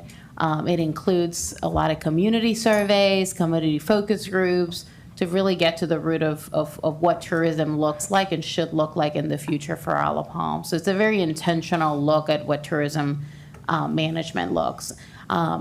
We've talked about different ways of calling it, community enrichment plan, sounded right, to make sure that it's not a negative connotation of wanting to manage tourism, if that makes sense. But that's just, some brainstorming ideas that we've talked sort of at the staff level of what this process could look like. So very high level, at the very beginning stages of that, that's something that council is going to be very involved in. I see this community being involved in the, structuring what that timeline would look like and what the process would look like. But again, I would invite you all to look at the City of Charleston's document so you can see how it's very well done, very data oriented. It's rooted on a lot of research, and I think the city would benefit greatly by pursuing that plan. Does that help? Yes, thank you. And then the walkability study, if I don't, that's a new initiative too. That was something that council discussed a couple of months ago, and the idea is to fund having a firm look at the city island wide and identify infrastructure improvements that may be desired to connect the island, to connect residential neighborhoods to the beach and to commercial district, and making sure that we have bike and ped infrastructure all over the island, and that everything's connected. And we think that not only serves our residents, but also serves the people that come and want to experience IOP as a beach community. We did a little bit of new photography in this past year that y'all saw that was more about all the accommodations on the island. But now we need to turn and start capturing more photography of nature and lifestyle and all of the other assets that are here on the island, as well as more video. And that would be for us to use, but also to work with the town and with Chandra on a shared plan for all that. And then here's a little bit more about the community enrichment project study. So basically what Desiree already pointed out. You were getting there. I was getting there, yes. And then we're happy to be the presenting sponsor again of Know Before You Go in the beach campaign that has already kicked off. I think it kicked off in April through Channel 4. And I even think that one is going to go all the way through September, past Labor Day this year, through October. So we saw a lot of value in that, not only helping our visitors orientate themselves and know when's the best time to come out here, but also the local community. So that seemed like a win-win for all. And then moving over to group sales, you can see the different trade shows that we've outlined and where they will be able to assist the Isle of Palms and lifting up, these groups. They're great to have because they're not out enjoying the sun. Unfortunately, most of them are inside in meetings, but they certainly have a nice return on investment. So we've got a robust plan for next year. And then our media efforts, I'm going to turn over to Lori Lynn and let her take it from here. Excuse me. Bless you. Oh, hey, everybody. Thank you for having us today. It's good to see you all again. So the next couple of sections with the media efforts, we've really, just to orient you to the spreadsheet, Catherine mentioned that we have categorized differently this year's expenditures based around what the state said they wanted to see from us. So what we're looking at here are media efforts, and we have attributed just under $98,000 from Isle of Palms towards our overall media efforts. Now, also included in this particular allocation is our new partner in Chandra, and we're really excited to have her working with us not only this year but moving forward. So we definitely see an opportunity for us to be able to better lift up what needs to be lifted up from the Isle of Palms perspective, and also for Chandra to have a better idea of what's happening regionally to look to see where those things come together. Now, visitor services for us includes, we have 4 area visitor centers. No, we do not have one on the island, although we would like to. But we have the main visitor center downtown, and we have 3 other smaller centers throughout the community. We also maintain a call center that has a live chat component to it. So we still get calls from people, and really more and more chats from people who are still looking to plan their vacation to the area. So that is an important piece of our visitor information and visitor inquiry fulfillment when people are curious about the community and they want to call and see how they can best plan their visit, and we have attributed it, just as you can see there, about $116,000 for our visitor services efforts for next fiscal year.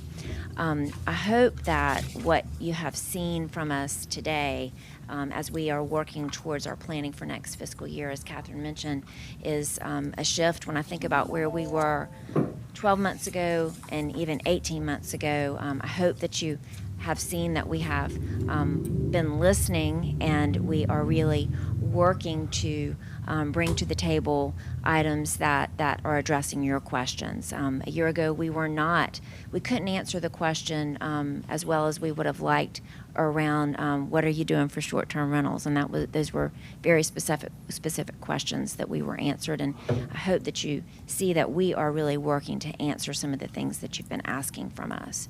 So we'd be happy to take any questions. Know that this is a budget, this is our plan. We did sit down with the chairman yesterday to talk through just to see how things might look, but Catherine and I are open to your ideas and your questions. Yes, ma'am. What are you doing to market the off-season? That is, the on-season, I'm not sure how much marketing we anymore need. Agreed. But the off-season, which is nice, does leave a lot of holes in the rentals, both Wild Dunes and outside the Wild Dunes area. Absolutely, and that's why we referenced our proposal for VRBO moving into the new fiscal year would just be to focus on 9 months out of the year and not focus on June, July, and August. So we can push the business that way. And we also, that's when we turn up more on our SEO for your Isle of Palms search terms, as well as on our social boost. We really focus on those months. So we agree, and that's how we address it. Does that help? Yes, it does, and we need more probably events during this off-season too to draw the people in. Sure. Well, we don't put on the events, but when you have them, we are happy to promote them.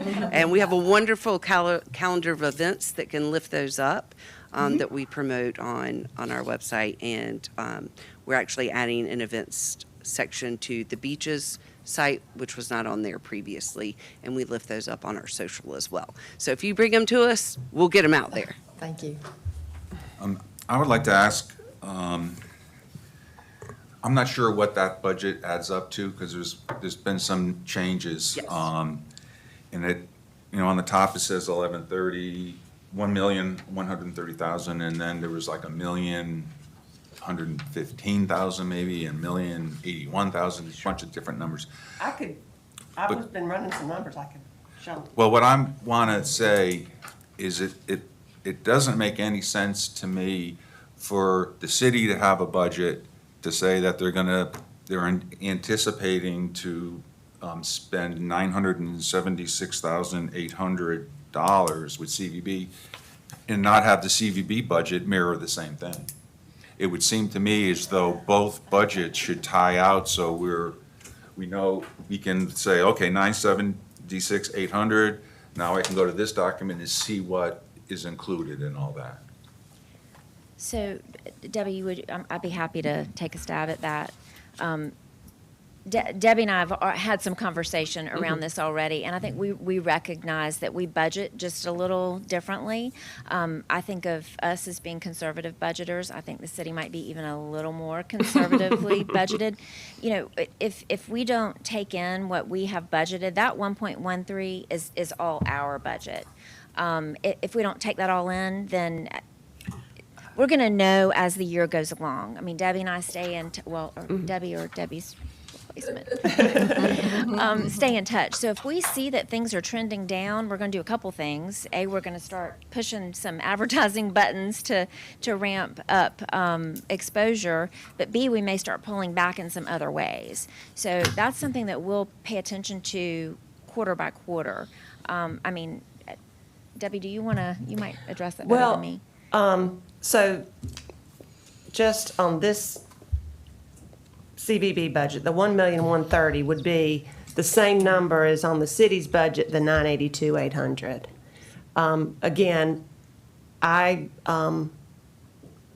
the city budgets conservatively the 90% of the last 12 months. They got to a number a little differently. It's not that different. Theirs could be closer to the truth when all is said and done. I don't see a downside to those numbers being different. Again, a budget is kind of a educated guess. When you make the change for from the 37 on line 1 to 75, this schedule foots down to the 1,151,586, which was on their first schedule that they said broke out everything according to the Turk requirements. So I'm very comfortable. The revenues and the expenditures on the city side are going to be the same. If the CVB wants to spend more on the Isle of Palms column than they're getting from us, I mean, that's up to them, right? So I don't have a problem with it. Well, I still think the two documents should relate to one another, should be, I mean, the fact remains, you're going to get 30% of whatever we get. So, it goes both ways. There was a comment made, well, if tourism as a slowdown, you're going to get less money, but it works the other way too. When it increases, you're getting the extra money as well. So, but I don't know. I don't. How does everyone else feel? I think if we have a budget that says we're anticipating paying CVB $976,800, that the budget that we approve for them would have the same number, just as a way to start. That's how you start the year. It's a plan. It's budget. But for the city, the budget's $976,000, and then our supplier is budgeting $1.1 million or almost $1.2 million.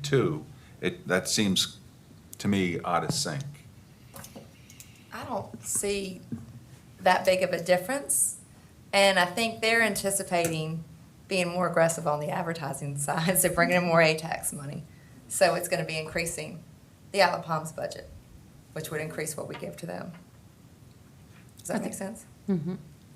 I think the city also is dealing with a different set of rules and dynamics just because they are a government agency where the CVB is not.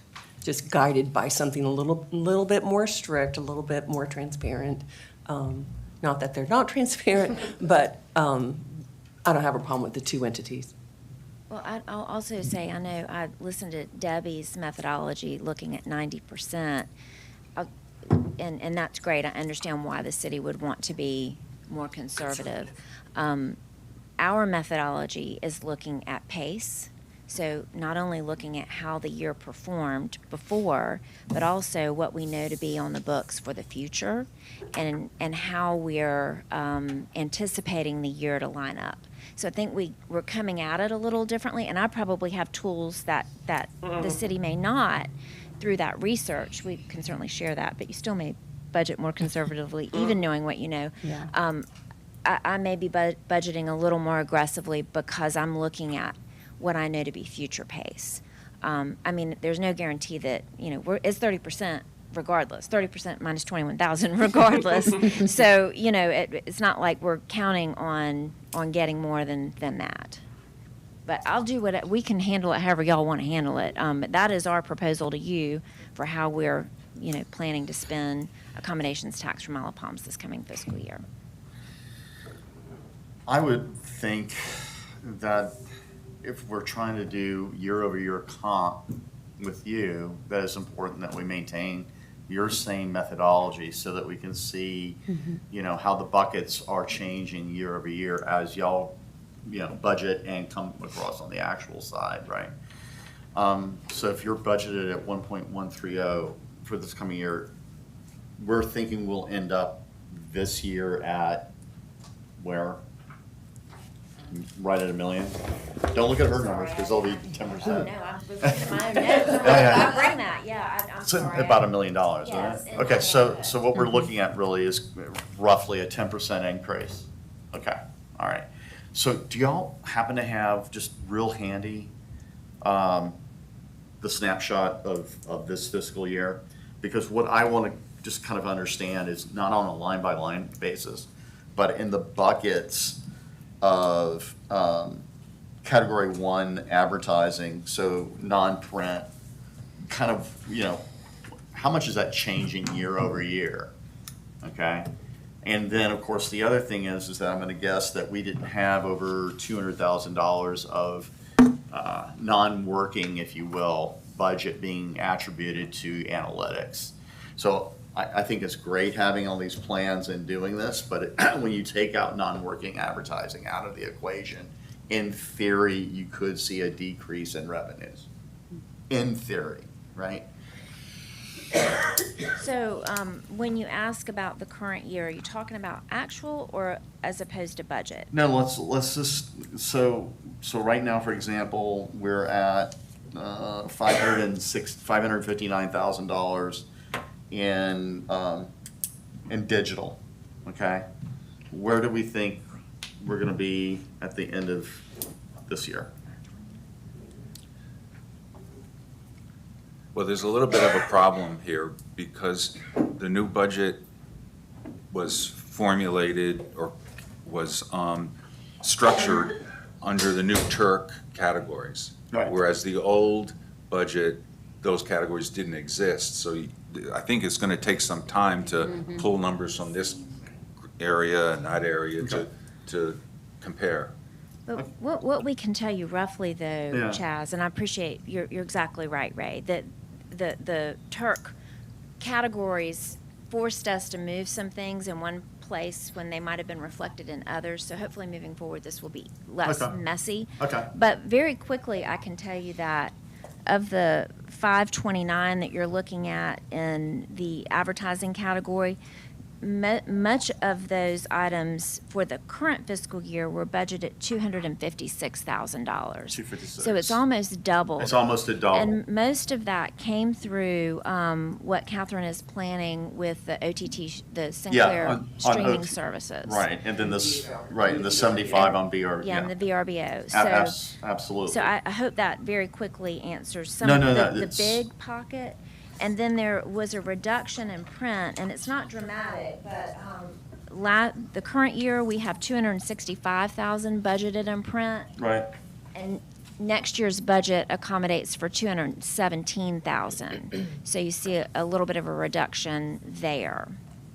Does that hit at all on what, kind of some of the bigger items anyway? Okay, so on print, I show the total for this year being at 93,188. Sorry, what am I looking at? Current fiscal, right? Oh, no, he's right. Right. Sorry, I was looking at marketing support. Yeah, 93,188. I Okay, apologize. And then this year, we were over 200,000. Yes. Well, I mean, Yes. right, because that kind of makes sense, God, right? that's Where even it's gone better, from one yeah. bucket to the other, and then half of the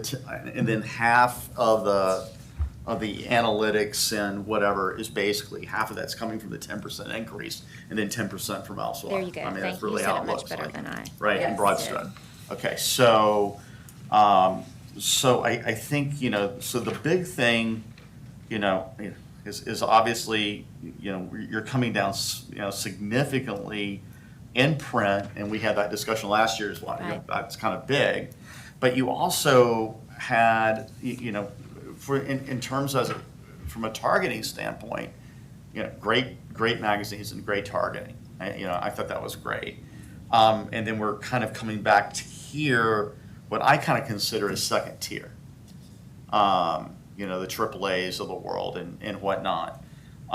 So the thing that we just want to make sure is, if you're increasing digital by 100% and decreasing your print by 50, are you putting anything at risk, or is this, have you looked at it from a measurement standpoint to make sure that, we're just not placing big bets, right? That we feel confident. I feel very confident what we've seen specifically from VRBO. Oh, absolutely. I'm not there- I'm not since concerned there with is VRBO. The gross revenue, and then when it comes to streaming, because we know that we can target household income, that makes me feel as confident in that medium just as much as we target household income in Google display and social marketing. So, yes. So on the Sinclair, which is, you know, it is a huge amount, and there's great analytics there, in terms of the overall statistics for driving traffic and costs for that traffic. Do we have anything on that? I do not, but I can ask for that. Okay, all right. All right. Are you wanting like cost per impression? What are you thinking? Just how, look, hey, listen, we're spending 329,000 out of that 559 total, right? That's a big number for it, is, right? yes. So we want to, you know, so the question is if we have $1 to spend, where are we going to spend it? Where is it giving us our biggest buck? So if we're going to load that kind of number, you know, we want to see, I would hope, you know, something to say, yeah, this is really outperforming, and that's the reason why we're doubling it. Not just we feel like it's a good thing to do. Okay. And they do, I know, if this helps in that thought process, they do heat maps for us. So when we give them those parameters, we can see, so if we give them the parameter, and this is just anecdotally, we said household income, 200,000, interest in travel, beach, family, when we place it in those markets, it will show where the highest penetration is, so we can continue to push in those markets and drop off the ones where they don't qualify. Sure. So whatever the CTA call to action is, Sure. you know, in these, you know, in these programs, in this advertising, they should be able to capture those respondents and model them to basically come up with the targeting parameters. Yes. As opposed to you selecting income, age, all that kind of stuff. So hopefully We do a little bit of, we do both. both. We combine them together, Okay. and of course, with our wonderful analytics from the College of Charleston as well. Okay. So, Cool. All right, thank you. thank you. If I could just add one last thing, one of the things, Chad's, that you brought up last year in the budget was, you know, what is the appropriate amount to be spent on sort of regional efforts? Yeah. And yesterday with the chairman, we were talking about sort of that operational or overhead type costs, and I was spending a little bit of time thinking on that. And last year we allocated probably half of your expenditures towards regional type efforts.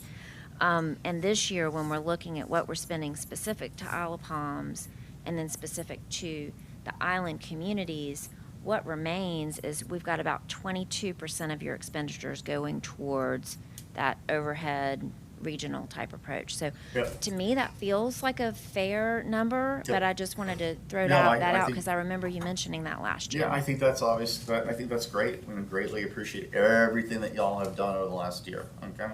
We've had good So- input. But I do have one other question, and it's kind of because I want to be sure that we're not the guinea pig. On this, on your ratio swap here, right? In terms of going heavily digital versus print, are you continuing that trend across the rest of your areas?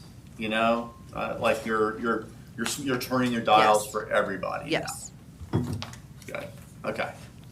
Thank you. We're coming into the modern age, so to Okay. speak. All right. Thank you. I mean, Got yes. it. Well, and again, we get things from print buys that we don't get other places, but yes, Yep. overall. Okay. Cool. Thank you. Any other questions? Okay, thank you very much. We do, Chair, we do need a recommendation from the committee to City Council on the proposed budget from Explore Charleston. Do I have a motion on the floor to approve the budget? So moved. Second? Second. Discussion? Okay. All in favor? Aye. Did All everybody opposed? vote? Oh. You want to do a roll call? I don't know, did you wanna? I mean, did anybody vote against it or not vote at all? I didn't. I Okay. had not voted yet. Okay. Okay. So Ms. Clark, did you want to discuss it or do you want me to call up a vote? I think he said a roll call. Roll call Roll vote. call. Okay. Ms. Clark? Aye. Ms. Bergwer? Aye. Mr. Akers? Aye. Ms. Kovalich? Aye. Ms. Lorenz? Aye. Mr. Burns? Aye. I still think it should tie out to the city's budget. So noted. So noted. Okay. You need an approval on some budget over expenditures. Yes, sir. They're listed on the agenda. We have three, 1,200 for the police body armor, 338 for the portable radar sign, and 4,100 for the police patrol vehicle replacement. I make a motion to approve those overages. So moved. Second? Discussion? All in favor? Aye. Aye. Opposed? Okay, last item is scheduling next meeting. Does it make sense to have a meeting before the end of the fiscal year, or I don't know what business we have at this point? I don't think we will have any since the two budgets have been recommended and will probably be approved by council at their meeting next week. I would say maybe giving the CVB a little time after they close out the year to come back with a full report on the expenditures and activities of FY23. Yeah, last year, that was a little bit longer. It was like October, I think, until we got that. That's when the report is due to the state, the Turk report. It's in October. Yeah, that coincided with that, yeah. It would seem to me we should meet before then, but I want to just leave it open, and then as things come up, we'll schedule another meeting. Yes, sir, we can do I that. just think we should meet before going over the expenditure review for fiscal '23. We can plan on having a meeting in August. Yeah, July is off the table, I think, with most people. Yeah. So, okay, why don't we come up with a proposed date in August, and at least Put it in the put it calendar. on there, pencil it in on the calendars, and then as we get closer to the date, we can confirm it. Okay, great. We can do that. Okay. Make a motion to adjourn? So moved. All in favor?